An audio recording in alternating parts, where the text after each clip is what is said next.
Let's talk to Aaron Bastani. He's co-founder of Novara Media, big supporter of Jeremy Corbyn. And I wonder, Aaron, what you think should happen next?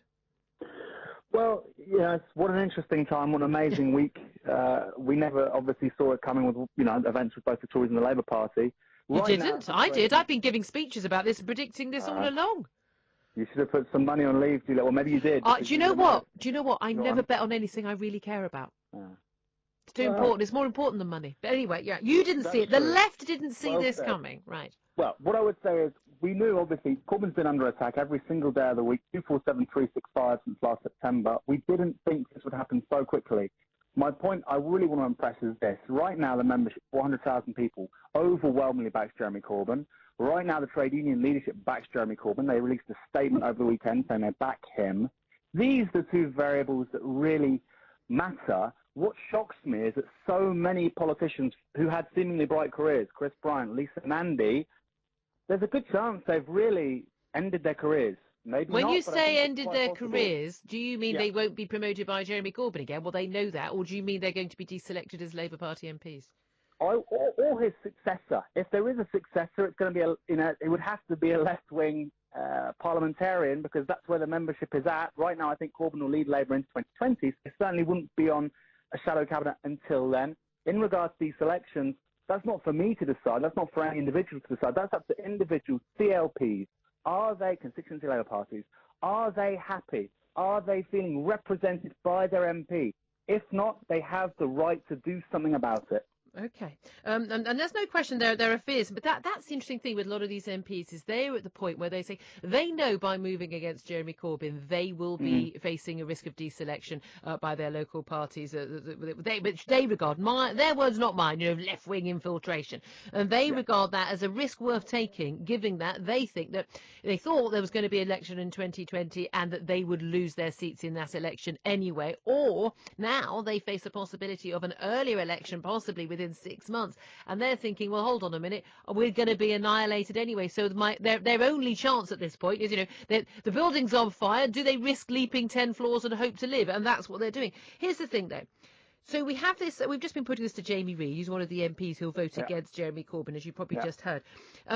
There's no question at all that Jeremy Corbyn he will stand down this afternoon after this vote of no confidence. Then the moderates are going to have to put up a candidate against, if they can all agree on one, which would be the same thing for them to do. I agree with you. I think that the Labour membership, old and new, will vote once again for Jeremy Corbyn. So then what happens? Well, this is an unbelievable situation. I mean, the only reasonable position they could then have, I suppose, would be to effectively leave the Labour Party, start a new party. Now, that sounds obviously outlandish to many listeners. This has obviously happened before. This happened in the early 1980s with the formation of the Social Democrat Party. But if they leave, what are they entering into, right? How big a membership would this new party have? I mean, 30,000, 40,000? We've already got the Liberal Democrats for that. How much money would that party attract? Big business funds to Tories. So it seems, like I say, a kamikaze mission these people are on. If you were Lisa Nandy, if you were Chris Bryant, and you thought these things, and you were strategic and smart, which we thought these people were, you'd hold on, you'd watch Corbyn fail, then you'd strike.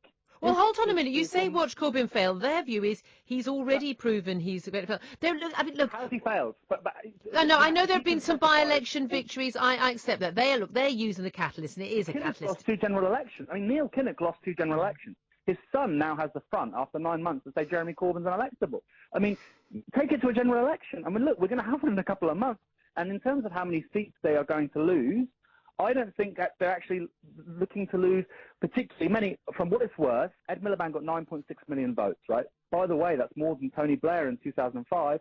I think Jeremy Corbyn will get significantly more than that. The question is, because of our electoral system, where will they be? Okay, well, that's a fine question. Can I point out that Neil Kinnock, when he lost in 92, got more votes than Tony Blair did when he won in 97. I mean, the vagaries of the first past the post system and where votes pile up. But look, this is the, you say it's a kamikaze mission. They believe that what your side, your wing of the party are doing is a kamikaze mission.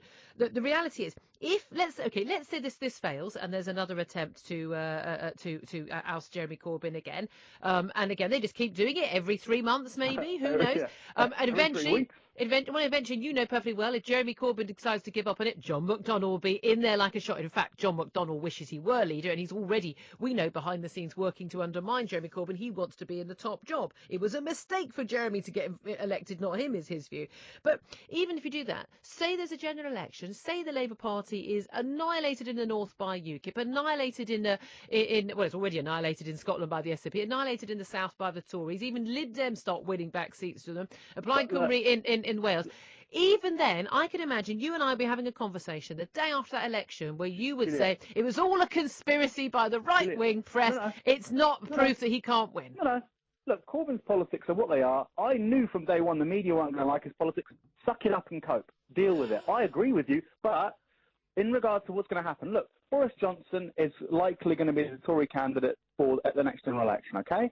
This guy has just tanked the British economy. Trading in shares of RBS and Barclays was suspended yesterday. If I was the CBI, if I was business in the City of London, I would not be wanting Boris Johnson to be the PM.